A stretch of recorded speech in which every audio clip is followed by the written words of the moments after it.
Assalamualaikum warahmatullahi wabarakatuh. Alhamdulillah, Alhamdulillah.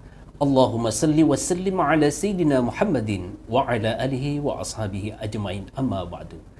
Pemirsa dan sahabat podcast Malakbi, Kantor Kementerian Agama Kabupaten Mamuju, salam teriring doa semoga dalam menjalankan segala aktivitas keseharian kita semua tetap dalam naungan rahmat dan ridha Allah Subhanahu wa taala.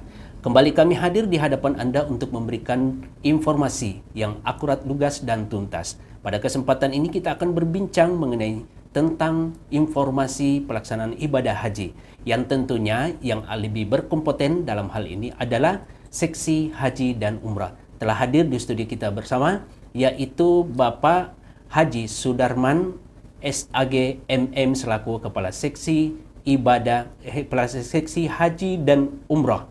Dan tentunya kita akan mendapatkan berbagai macam informasi dan penjelasan yang lebih akurat dengan tujuan menepis berbagai informasi yang simpang siur atau tumpang tindih yang membingungkan masyarakat. Baik, para sahabat podcast yang dirahmati Allah Subhanahu wa taala, kita langsung saja sapa narasumber kita pada kesempatan ini. Assalamualaikum warahmatullahi wabarakatuh, Pak Haji. Waalaikumsalam warahmatullahi wabarakatuh. Sehat selalu. Alhamdulillah sehat.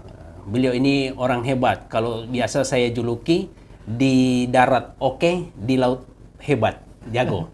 Jadi beliau punya nama samaran adalah Los Tamas. Nah, baik para pemirsa dan sahabat podcast, kita langsung saja mendapatkan informasi dari Bapak Kepala Seksi Haji dan Umrah mengenai tentang kota haji pada tahun 2024 ini. Bagaimana pelaksanaan ibadah haji nanti dan berapa banyak kota kita untuk daerah Mamuju ini. Silakan Pak Haji. Baik. Terima kasih. Assalamualaikum warahmatullahi wabarakatuh. Waalaikumsalam warahmatullahi wabarakatuh. Pertama-tama saya ingin mengucapkan kembali terima kasih banyak kepada pengelola podcast Malakbi yang telah mengundang saya untuk yang kedua kalinya. Hari ini saya merasa sangat senang. Kenapa? Karena saya merasa bisa kembali diundang memberikan pelayanan kepada masyarakat kita. Alhamdulillah. Pelayanan yang kita masuk di sini adalah pelayanan informasi terkait dengan penyelenggaraan atau pemberangkatan jamaah haji tahun 2024. Ya. Jadi baik. Jadi untuk selanjutnya saya ingin menyampaikan bahwa alhamdulillah untuk tahun ini kita kembali mendapatkan kuota normal dari pemerintah Arab Saudi, dan untuk Mamuju sendiri ini kita mendapatkan kuota sebanyak 262 jamaah. 262 jamaah. Jadi ini adalah normal, kuota normal yang diberikan oleh pemerintah Arab Saudi seperti dengan tahun yang sebelumnya. Tahun yang sebelumnya. Jadi pun juga ada tambahan kuota sebanyak 20.000, tetapi yang 20.000 ini kita masih menunggu.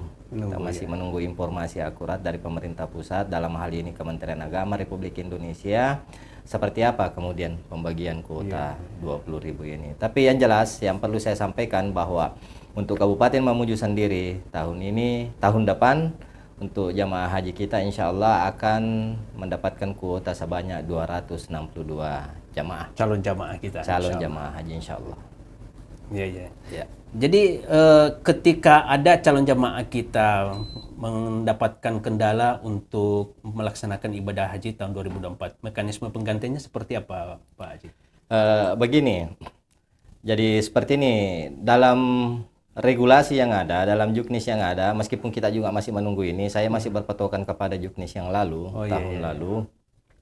Jika ada jemaah kemudian yang batal untuk berangkat dengan kondisi apapun, misalnya apakah dia misalnya terkendala dalam istiqomah kesehatan, terkendala biaya, atau apa saja, maka yang berhak menggantikan itu adalah jamaah cadangan yang ada di bawahnya. Jamaah cadangan yang ada di bawahnya. Jadi jamaah reguler itu yang ada di bawahnya. Jadi selalu ada seperti itu, ada rasa keadilan, karena tidak mungkin pemerintah kita kemudian itu memberikan kesempatan kepada jamaah yang terlambat yang terlambat mendaftar atau paling terakhir mendaftar kemudian untuk dinaikkan untuk berangkat, itu tidak mungkin. Yang ada ini adalah mengurut kacang kita. Jadi ada istilah itu dalam berhaji itu kita urut kacang. Dan kacangnya bukan kacang pendek, kacang panjang. Kacang panjang yang kita pakai. Jadi lepas yang satu kita lagi urut yang di bawahnya dan seterusnya. Sistem antrian. Itu harus berkeadilan itu. Jadi yang pertama mendaftar itulah kemudian akan diberangkatkan. Tidak mungkin itu diambil. Jadi saya di awal dulu saya pernah menyampaikan bahwa haji itu diatur tetapi tidak diatur-atur. Tidak bisa diatur-atur. Tidak ada regulasi yang menghendaki adanya pengaturan dalam hal negatif itu terkait dengan pemberangkatan jamaah haji, tidak ada. Jadi itu tadi urutannya urutan kacang panjang. Seperti itu. Intinya lepas dari KKN. Lepas. Tidak ada sama sekali. Tidak ada. Tidak ada diplomasi khusus untuk. Tidak ada. Saya sering mendapatkan itu, Pak. Saya sering mendapatkan ini. Ini baru-baru tadi. Saya ditelepon, saya di chat, saya bilang saya tidak memiliki kapasitas dan memang tidak ada ruang bagi saya kemudian untuk memberikan dispensasi, memberikan kemudian pengecualian untuk Anda kemudian bisa berangkat sementara nomor porsi itu belum saatnya untuk berangkat. Saya sudah sampaikan, lebih baik jelas ini Pak, lebih baik jelas ke masyarakat ini daripada kemudian kita memberikan ruang selalu muncul pertanyaan itu. Kalau kita tegasi seperti itu kan ini sudah aman ini. Saya kira sangat jelas mengenai tentang kota kita, para sahabat dan pemirsa podcast Malak di kantor Kementerian Agama Kabupaten Mamuju. Kota kita 262 calon jamaah haji untuk periode 2024 akan datang nantinya insya Allah. Adapun pemerintah menambah kota secara nasional 20.000 kalau tidak salah. Itu kita belum mendapatkan kota, tapi kita berharap mudah-mudahan kita kepercikan nanti Pak Haji. Insya Allah ada berapa saja. Proporsional. Kalau toh belum, insya Allah ke depannya lagi kita akan mendapatkan hal itu. Jadi jangan menambah-nambah informasi, kita tepis informasi-informasi hoax bahwa Mamuju mendapatkan tambahan kota, itu belum. Baik, para sahabat, kita melangkah pada pertanyaan berikutnya ini Pak Haji mengenai tentang persyaratan administrasi yang harus dipenuhi oleh calon jamaah kita. Bisa dijelaskan? Baik, jadi kebetulan ini kembali saya sampaikan lagi. Saya mengucapkan terima kasih banyak lagi telah diundang di podcast ini. Ini informasi yang segera harus disampaikan kepada masyarakat kita karena pemerintah kita saat ini melakukan upaya percepatan dalam hal pelayanan. Dalam hal pelayanan haji. Kenapa itu? Jadi melihat bahwa evaluasi pelaksanaan penyelenggaraan ibadah haji tahun lalu sehingga pemerintah kita ini mengambil langkah-langkah yang cukup cepat. Sangat cepat, kemudian bagaimana supaya persoalan administrasi jamaah kita ini bisa rampung. Jadi melalui kesempatan yang baik ini saya ingin menyampaikan bahwa saat ini baik melalui penyampaian di KUA, kami sudah mengirim surat ke KUA, mudah-mudahan itu dapat ditindaklanjuti bahwa segera kemudian jamaah itu untuk mengumpulkan berkas yang dibutuhkan, persyaratan administrasinya untuk berangkat ke Tanah Suci. Seperti apa kemudian persyaratan administrasi itu? Misalnya jamaah harus mengumpulkan fotokopi KTP. Ada fotokopi kartu keluarga. Ada fotokopi kartu keluarga. Kemudian yang selanjutnya itu harus ada akta kelahiran. Akta kelahiran atau ijazah atau buku nikah. Jadi salah satunya. Supaya ada konsistensi data. Ada konsistensi data. Jadi salah satunya, jadi kalau bukan akta nikah, bukan akta kelahiran, maka ijazah salah satunya. Seperti itu. Kemudian yang paling penting sekali ini, saya juga sudah menyampaikan di beberapa kesempatan, baik itu di teman-teman ASN maupun kemudian surat, bahwa segera kemudian jamaah kita ini melakukan pengurusan paspor. Jadi sudah ada kemudian penyampaian dari Kanwil Kementerian Agama Provinsi Sulawesi Barat supaya jamaah ini dihimbau untuk melakukan pengurusan paspor yang belum mengurus paspor. Dan kalaupun kemudian sudah melakukan pengurus paspor, segera kemudian menyetor di kantor Kementerian Agama Kabupaten Mamuju, khususnya di seksi penyelenggara haji dan umrah. Jadi itu. Kemudian yang paling penting juga bahwa untuk tahun ini juga insya Allah masih akan diberlakukan. Jadi kita masih ada biometrik namanya biopisa. Jadi biopisa seperti tahun yang lalu kita melaksanakan biopisa di kantor Kementerian Agama Kabupaten Mamuju, khususnya di seksi haji. Dan perlu juga kami sampaikan bahwa biopisa ini juga harus segera Harus segera supaya data untuk jamaah Kabupaten Mamuju ini segera dapat dirampungkan. Jadi itu tadi bahwa persoalan paspor, kemudian persoalan biopisa ini jamaah ini sudah harus segera berkunjung atau masuk di kantor Kementerian Agama khususnya di seksi penyelenggara haji dan umrah. Ini demi validasi data calon jamaah haji kita.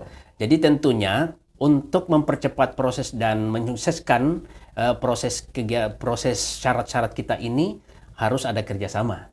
Meskipun dari pihak pelayanan sudah maksimal bekerja, tetapi yang mau dilayani juga masih menunda-nunda waktu, maka tadi persyaratannya harus segera melakukan pengurusan paspor. Tapi ketika di antara ketiganya ini ada calon jamaah haji kita ini Pak Haji tidak memenuhi persyaratan atau tidak menghadirkan di antara 3 rukun persyaratan tadi ini. Salah satunya kata atau yaitu ijazah tidak ada, akte kelahiran tidak ada, buku nikah juga tidak ada.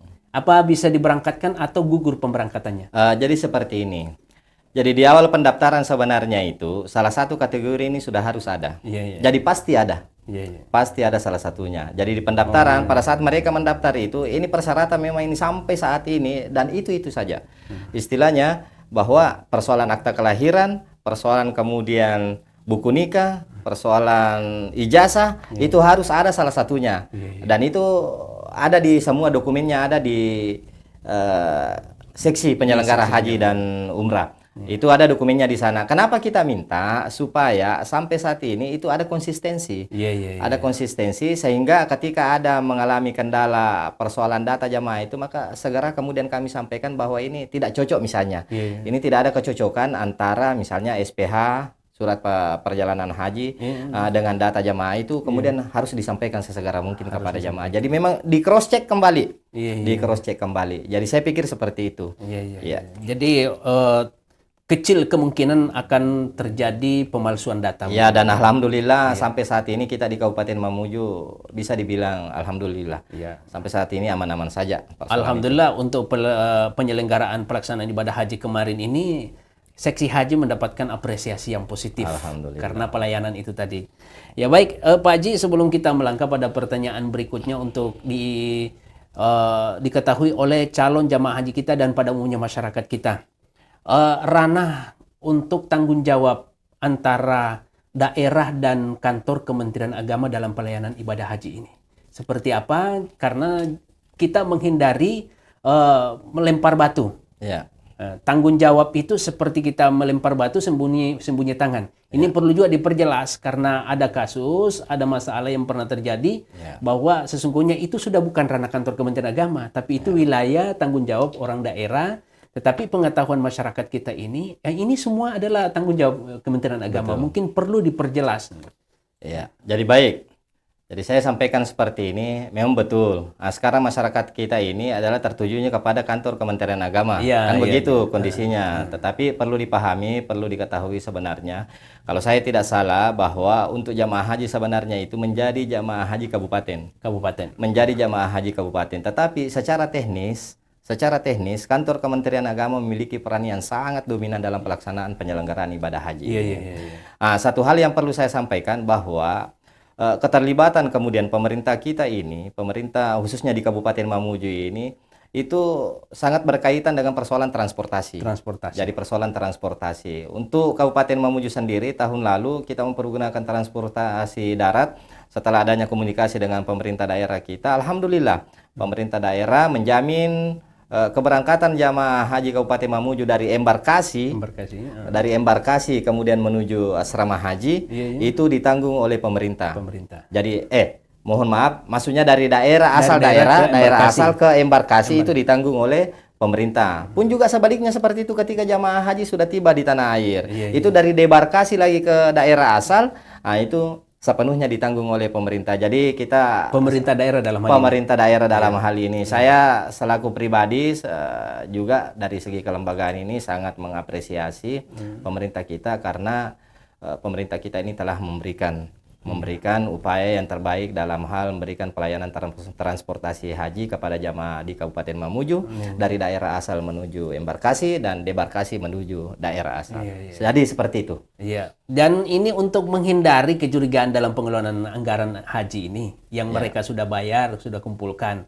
Mungkin bisa dijelaskan kepada para calon jamaah haji kita dan kepada masyarakat secara umum komposisi pembiayaan ibadah haji itu, Pak. Baik. Ya, terima kasih. Jadi saya menegaskan melalui kesempatan ini bahwa untuk tahun ini, sebagaimana yang kita pahami, sebagaimana yang kita lihat di berbagai media saat ini, bahwa pemerintah kita ini melalui panja dan rapat kerja Kementerian Agama dengan DPR RI telah diputuskan untuk BPIH. Jadi saya harus jelaskan dulu ini BPIH dengan BP. BPIH itu adalah biaya penyelenggaraan ibadah haji. Iya, sedangkan BP adalah biaya perjalanan ibadah haji. Ini berbeda. Nah, saat ini di awal kan kita mendengarkan, ini jamaah kita ini mendengarkan, Pak, katanya 105 juta. Ini konsep awal. Ini konsep awal. Tetapi setelah dibahas di panja, kemudian dirapatkan di rapat kerja antara Kementerian Agama dengan DPR RI, maka diputuskan bahwa BPIH untuk tahun 2024, pemberangkatan haji tahun 2024 itu sebesar 93.410.280 rupiah. Kalau saya tidak salah itu seperti itu. Jadi intinya di angka 93.400. Seperti itu. Nah, itu BPH. Itu BPH. Ini jangan salah ditafsirkan. Nah, sekarang bagaimana dengan BP?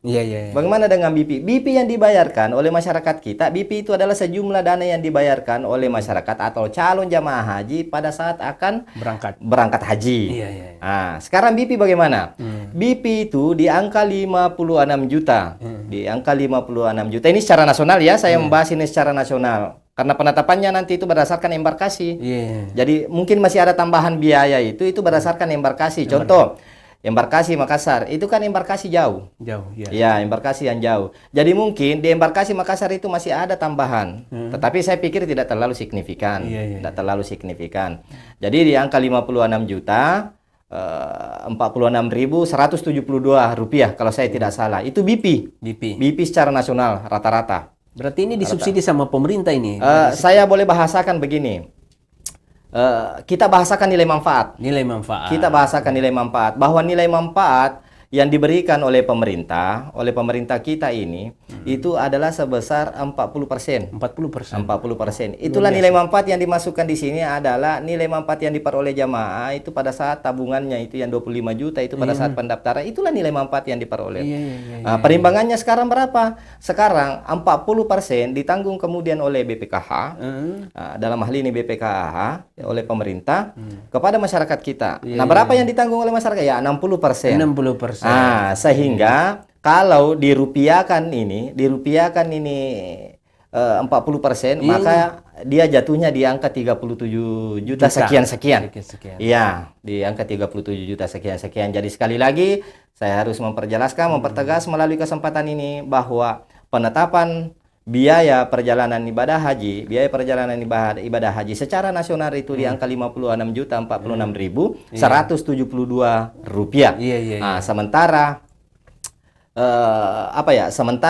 itu tadi nilai manfaat yang diberikan oleh pemerintah sebesar 40% itu di angka 37 juta berapa?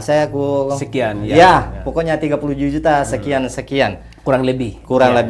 Jadi di angka 56 juta yang harus disetor oleh calon jamaah haji kita itu untuk pemberangkatan embarkasi yang jauh itu masih ada tambahan, tetapi itu tidak signifikan. Ya, ini perlu juga dijelaskan kepada calon jamaah haji karena setoran 56 juta tapi tidak memperhitungkan jarak. Embarkasi yang termasuk kita ini bagian timur memiliki jarak yang agak panjang, yang jauh sedikit.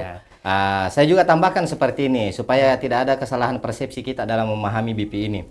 Di awal pendaftaran, jamaah haji kita sesuai dengan regulasi yang ada itu menyetor uang sebesar 25 juta rupiah.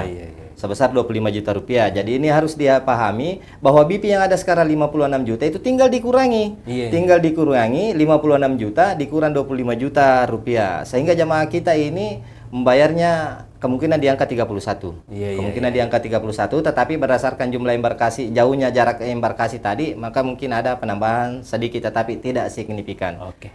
Ya, sahabat podcast yang insyaallah dirahmati Allah Subhanahu wa taala, saya kira sudah cukup jelas sampai sedikit dia jelaskan dan disinggung mengenai tentang nilai manfaat dana tabungan haji kita. Yang awalnya kita 25 juta, tetapi karena ada asas manfaatnya di situ, meskipun kita dalam daftar tunggu, tetapi ini saya pikir ini simbiosis mutualisme ini. Masa pemerintah kita memberikan nilai manfaat 40%, seandainya itu tidak, maka normalnya kita harus bayar sekitar 90 juta lebih. 93. 93 dikurangi 25 juta, tambahannya lebih dari itu. Betul. Jadi sahabat podcast yang berbahagia, kemudian ini Pak Haji, untuk pelunasan biaya haji, batasan waktunya kapan dan dimulainya kapan? Baik. Jadi ini juga banyak masyarakat kita yang sekarang ini bertanya, apakah saya sudah bisa lunasi, Pak? Itu kita sambil menunggu juknis lagi. Tetapi yang pertama yang ingin saya sampaikan melalui program pemerintah tahun ini, karena persyaratan ini berbeda dengan tahun yang kemarin, terutama di persoalan istitoah kesehatan. Jadi kalau tahun lalu jamaah haji kita melunasi dulu, baru kemudian melakukan pemeriksaan kesehatan. Tahun ini diperiksa dulu kesehatannya. Diperiksa dulu kesehatannya. Kalau dia memang layak, artinya sehat secara jasmani, sehat secara rohani, maka jamaah tersebut itu bisa melakukan pelunasan. Nah, pemerintah bergerak secepat mungkin untuk melakukan istitoah, untuk melakukan pemeriksaan screening kesehatan. Dari screening kesehatan. Jadi bagi jamaah kemudian teridentifikasi memiliki penyakit misalnya, itu masih diberikan kesempatan untuk pemulihan, untuk penyembuhan, masih diberikan kesempatan untuk kemudian pemeriksaan kesehatan tahap selanjutnya. Nah, ketika pemeriksaan tahap selanjutnya bahwa penyakit jamaah kemudian ini sudah tidak ada, maka dia diberikan kesempatan atau peluang untuk melakukan pelunasan. Jadi berbeda tahun kemarin itu, tahun lalu kita pelunasan dulu, baru pemeriksaan kesehatan. Sekarang harus istitoah secara kesehatan dulu. Sehat dulu, baru melakukan pelunasan. Ya, seperti itu. Jadi apa yang dilakukan oleh pemerintah ini kan berdasarkan evaluasi dari penyelenggaraan ibadah haji, dan pemerintah kita menginginkan ini adanya kenyamanan, keselamatan jamaah haji sendiri. Jadi tidak ada aspek-aspek lainnya selain bagaimana supaya penyelenggaraan ibadah haji ini jamaah kita nyaman, jamaah kita ini sehat dalam beribadah di tanah suci. Saya pikir begitu. Sekira regulasinya ini regulasi preventif ya. Pencegahan. Pencegahan sebelum terjadi hal-hal ini juga merepotkan bagi petugas haji yang begitu terbatas. Kemudian kasihan juga ketika calon jemaah haji sudah harus berangkat, tetapi karena kondisi kesehatan tiba-tiba tidak jadi berangkat. Ini lebih awal pemerintah kita melakukan pemeriksaan atau istitoah kesehatan ini untuk mengantisipasi dan memberikan kesempatan kepada calon jemaah haji untuk memperbaiki kualitas kesehatannya, mempersiapkan diri lebih awal. Jadi saya kira ini sangat bagus untuk regulasinya, bukan mempersulit, tetapi ini akan lebih mematangkan kesiapan kita melaksanakan pelaksanaan ibadah haji sehingga nantinya enak juga melaksanakan ibadah haji. Terakhir ini mungkin perlu kita juga mendapatkan informasi dari pelaksanaan ibadah haji. Saya dengar-dengar ini Pak Haji ada pengurangan petugas ibadah haji. Jadi seakan-akan nantinya ke depan ini berbeda dengan yang lalu, bahwa beban pelaksanaan ibadah haji ini akan lebih meningkat, dititik beratkan kepada calon jamaah haji itu untuk mengurusi kesehatannya dan sebagainya. Karena petugas jamaah haji kita apa benar atau tidak ini akan mengalami pengurangan kota petugas haji. Jadi baik. Jadi saat ini saya harus menyampaikan, saya perlu untuk Kabupaten Mamuju sendiri nih. Saya mulai dulu dari spesifik untuk Kabupaten Mamuju. Bahwa ada informasi yang diberikan kepada kami di kabupaten dari bidang PHU yang ada di Kanwil itu, bahwa insya Allah seleksi petugas haji juga ini akan dilaksanakan secepat mungkin. Ini bertujuan untuk apa? Supaya kita bisa mendapatkan petugas-petugas haji yang memiliki kredibilitas, memiliki kemampuan, memiliki kualitas. Itu seperti itu. Jadi kalau misalnya ini jadi, meskipun surat belum ada, kalau misalnya ini jadi bahwa insya Allah seleksi petugas haji itu akan dilaksanakan di bulan Desember. Informasi awal kemarin bahwa akan dilaksanakan pada tanggal 7. Tetapi ini belum pasti ya. Ini belum pasti. Akan dilaksanakan untuk tahap 1 akan dilaksanakan pada tanggal 7 dan insya Allah untuk tahap keduanya akan dilaksanakan pada tanggal 14. 1 minggu selang berikutnya. Jadi seperti itu. Nah, sekarang wacana kemudian ada pengurangan jumlah petugas haji. Nah, sementara ini sangat dibutuhkan. Saya perlu sampaikan bahwa kewenangan kemudian untuk menetapkan petugas haji itu menjadi kewenangan pemerintah Kerajaan Arab Saudi. Menjadi kewenangan pemerintah Kerajaan Arab Saudi. Saya perlu. Tetapi lagi-lagi saya sampaikan melalui Kementerian Agama Republik Indonesia, khususnya Ditjen Haji ini masih melakukan negosiasi, melakukan komunikasi dengan pemerintah Kerajaan Arab Saudi supaya sedapat mungkin jumlah kuota untuk petugas ini tidak dikurangi. Kalaupun dikurangi itu tidak mengalami pengurangan secara signifikan. Jadi Menteri Agama kita ini melalui Kementerian Agama Republik Indonesia ini selalu melakukan upaya-upaya kemudian untuk memberikan pelayanan secara maksimal dan termasuk salah satunya adalah bagaimana supaya tidak terjadi pengurangan kuota haji, kuota petugas haji di tahun yang akan datang. Karena memang untuk petugas haji kita ini sangat dibutuhkan sekali. Tetapi kembali bahwa untuk kewenangan dalam hal menetapkan petugas haji itu adalah menjadi kewenangannya pemerintah Kerajaan Arab Saudi. Ini perlu juga dijelaskan karena kenapa segala kebijakan itu tidak semua kebijakan itu lahir dari pemerintah negara kita, pemerintah Republik Indonesia, tetapi juga bagian daripada otoritas Kerajaan Arab Saudi menentukan kota ini.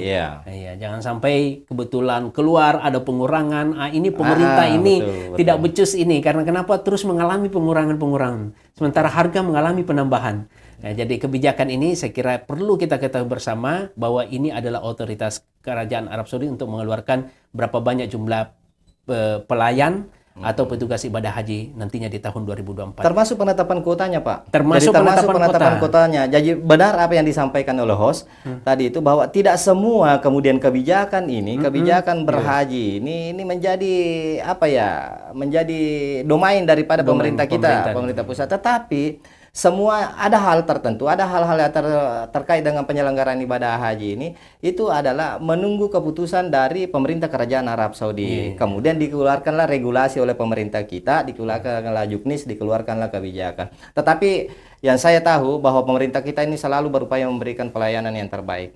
Itu saja intinya. Selalu dalam hal pembahasan apapun, pemerintah kita ini selalu melihat karena ada evaluasi yang selalu dilaksanakan. Ada evaluasi yang selalu dilaksanakan dan upaya itu alhamdulillah dari tahun ke tahun membuahkan hasil dan ya alhamdulillah kita dinilai baik dalam penyelenggaraan ibadah haji. Alhamdulillah. Ya, terima kasih Pak Haji, Bapak Kepala Seksi Haji dan Umrah telah memberikan informasi dan penjelasan yang lebih akurat lagi untuk menepis simpang siur pemberitaan atau berita-berita hoax yang dimana masyarakat kita ini lebih bersifat konsumtif informasi. Jadi kalau ada hal yang kurang berkenan atau ada hal yang informasinya tidak jelas, maka sebaiknya calon jamaah haji itu dan masyarakat pada umumnya datang ke seksi haji dan umrah untuk mendapatkan informasi yang lebih jelas. Terima kasih banyak Pak Haji atas kehadirannya sebagai narasumber kita pada kesempatan ini. Sehat selalu dalam menjalankan tugas. Insya Allah semangat. Ini tahun 2024 berangkat lagi Pak Haji. Pelayanan. Saya ini harus menjadi panitia ini. Panitia itu. Ya, karena kebetulan telah diberikan kesempatan untuk tahun yang lalu. Jadi saya harus menjadi panitia lagi. Biarlah teman-teman kita kemudian siapa tahu mereka semua punya kesempatan. Amin. Terima kasih sekali lagi kami ucapkan dan para sahabat podcast dan seluruh pemirsa yang sempat mengikuti acara ini. Mohon dilanjutkan dan menjadi informan terhadap seluruh masyarakat, memberikan penjelasan yang lebih real terhadap masyarakat untuk menghindari berita-berita atau informasi yang bersifat hoax. Terima kasih atas atensi semuanya dan tetap eksis di podcast Malakbi Kantor Kementerian Agama Kabupaten Mamuju. Saya Samsul Alam Arsyad. Jika ada hal yang kurang berkenan di hati, mohon dimaafkan. Wassalamualaikum warahmatullahi wabarakatuh. Waalaikumsalam warahmatullahi wabarakatuh.